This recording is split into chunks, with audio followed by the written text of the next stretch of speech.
you, Maciej. Perfect on time. Next, we have Maciej, who's the co-founder and CEO of Redeem Technologies, and Maciej is going to tell you about all the cool stuff he's been up to.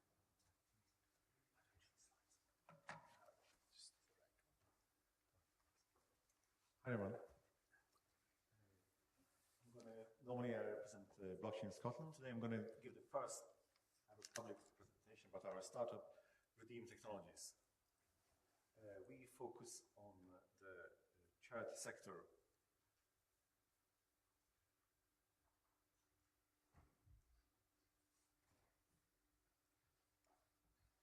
The place for payment innovation can truly flourish is the world of decentralized blockchains. And these are the 4 reasons. Because there, whatever we build can be used globally by the 400 million people that have crypto wallets and use decentralized applications. And there you have full programmability and decentralized trust, which does not presuppose the higher authority you have to refer to, but uses mathematics and cryptography.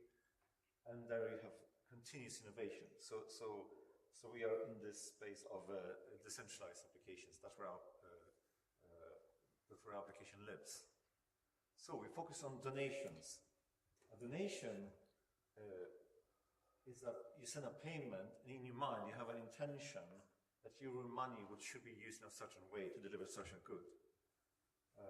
But normal donation systems, they lack transparency, accountability, efficiency, and this potential misuse of funds. And actually,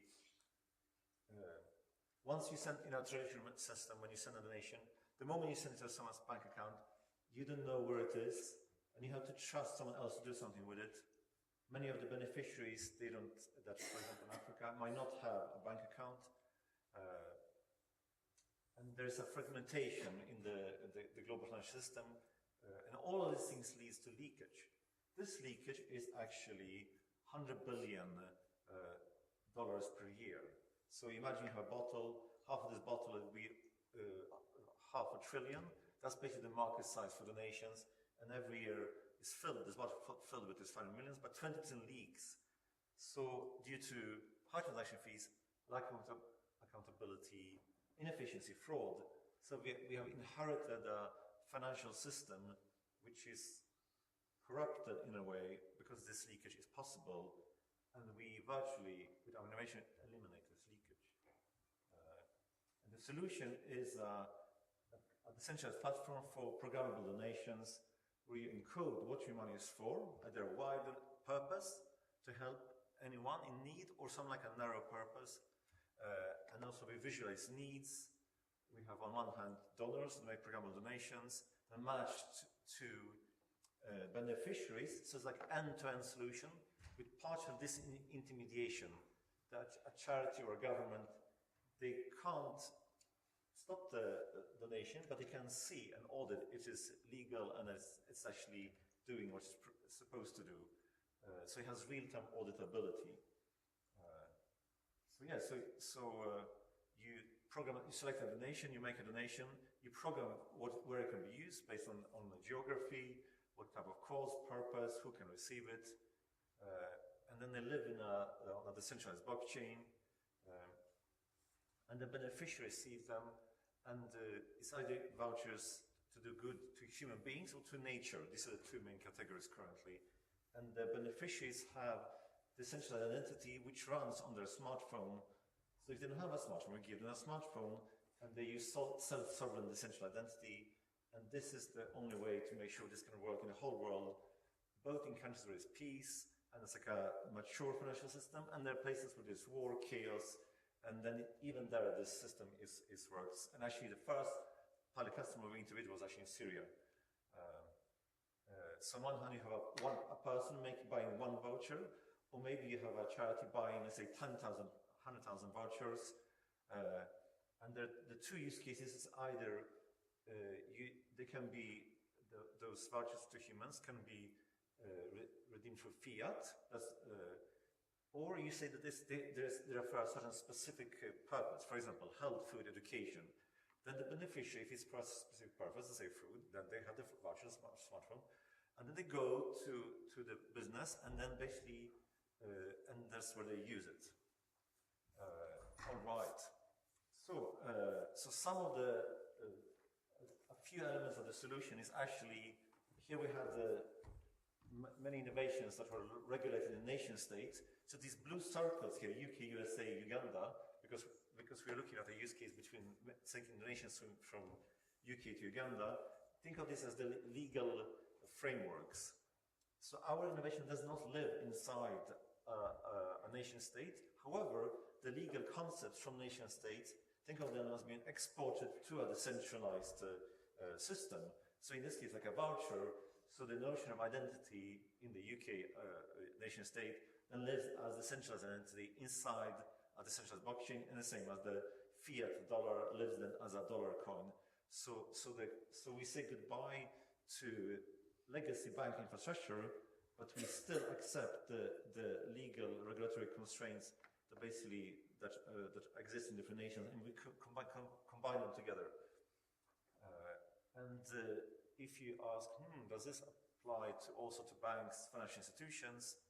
Then yes, and actually we have here 3 articles if you want to know how this applies to banks and financial institutions. How future fintechs will not use bank infrastructure but are built on decentralized entities, a blog post we wrote. And there you have a use case from JP Morgan, which is doing something related. And the third one is HSBC. So this principle, this transformation will basically be affecting many, also legacy, this disruption basically will affect many companies. Our view on programmable money to make it really versatile is actually, yes, it is a digital currency, but actually to make it really versatile, it should be a intention which is encoded using AI, symbolic AI, like a declarative AI. That's what we do. And here's also like a business model innovation, how our platform can be used. One is to donate. You buy a voucher or some number of vouchers. You make the donation first, and you wait for the social impact to happen, and it's added then on-chain. But there are also two other use cases. Someone can be a social impact funder. They say, that means like they provide money, the social impact is delivered, it's basically then turned into financial instruments, and it's basically, and then actually it is sold. And it is sold to someone doing retrofinance, which might be a conservative institution that has promised to deliver social impact, but is afraid of new technology. So they are the one motivated to buy ready-made social impact. And here it is auditable, so they can see, they can go to a chain and see it has happened. So these are the 3 main ways to use this. So yeah, so what we're building is trust as governance as a service. It's like a decentralized system where basically anyone can see and audit that the money goes to places that basically that it has been promised to, that it can't be lost, stolen, or misappropriated. So the pathway to do this in the legacy financial system, obviously, which leaks, as you have seen, is like require you always have to trust some authority, someone doing manual auditing, and that system, and in a way, it assumes that the controlling authority is perfect and incorruptible. It's like perfect application of laws and regulations, which are always ambiguous, and it's like a frictionless financial system.